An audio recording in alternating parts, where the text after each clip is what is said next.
नमस्कार मंडळी, आज आपल्या नवीन व्हिडिओमध्ये मी सर्वांचं स्वागत करते।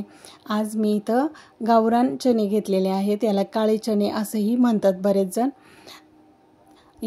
ते चणे मी 7 ते 8 तास भिजत घातलेले आहेत। हे मी कुकरमध्ये घातले। त्यामध्ये 2 तमालपत्र, 1 दालचिनीचा तुकडा आणि थोडंसं पाणी घालून हे काय करायचं, कुकरच्या 4 शिट्ट्या करून घ्यायच्या की जेणेकरून ते चणे छान शिजले जातात।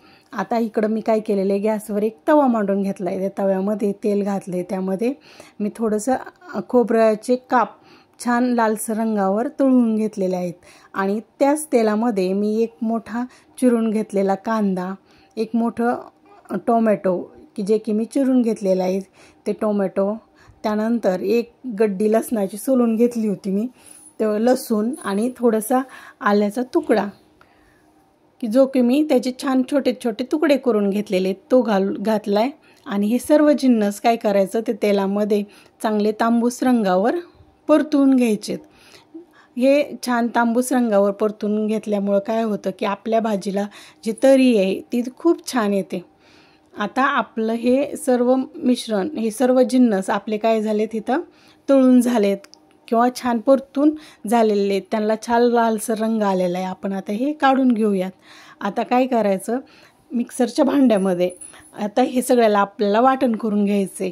त्यासाठी पहिल्यांदा काय करायचं, खोबरं आणि हे सगळं एकत्र न घालता अगोदर खोबऱ्याचे काप मिक्सरमध्ये बारीक करून घ्यायचे आणि खोबऱ्याचे काप मिक्सरमध्ये बारीक केल्याच्या नंतर त्यामध्येच हे बाकी टोमॅटो, कांदा, लसूण आणि आलं की जे की आपण परतून घेतलं होतं ते घालायचं आणि ते मिक्सरमध्ये त्याची छान पेस्ट तयार करून घ्यायची।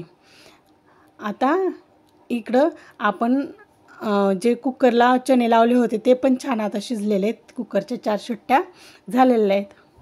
आता इथं कढईमध्ये मी तेल घालून घेतलंय। आता तेल छान गरम झाल्याच्या नंतर त्यामध्ये जिरे घालायचे, मोहरी घालायची। जिरी मोहरी छान तडतडल्याच्या नंतर आपण जे मिक्सरला वाटण बारीक करून घेतलं होतं की नाही ते घालायचं।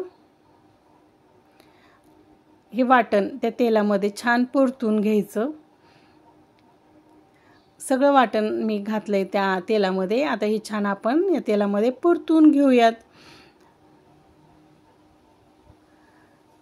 आता वाटण छान परतून होईपर्यंत मी काय करते, त्या आपण जे चणे शिजवून घेतले होते की नाही त्या चण्यातले 2 ते 3 चमचे चणे मिक्सरला मी बारीक करून घेते।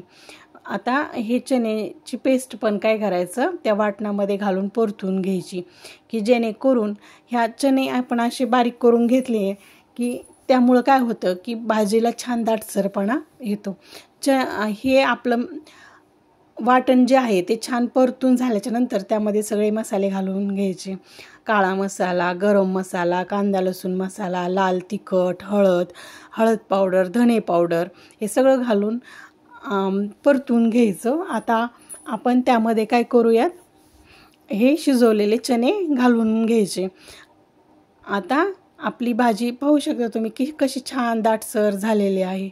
आता ही भाजीला छान अशी उकळी फुटलेली पाहू शकता तुम्ही, भाजीला किती छान अशी उकळी फुटलेली आहे। आपले चणे अगोदरच शिजलेले होते त्याच्यामुळं काही पुन्हा जास्त वेळ शिजवायची गरज नाही। आता आपण त्यामध्ये मीठ टाकून घेतलेलं आहे, मीठ टाकायचं राहिलं होतं ते टाकून घेतलं। आपली भाजी तयार आहे। त्यामध्ये आपण थोडीशी कोथिंबीर घालून घेऊ। ही भाजी खायला ज्वारीची भाकरी, बाजरीची भाकरी, चपाती याच्याबरोबर खूप छान लागते।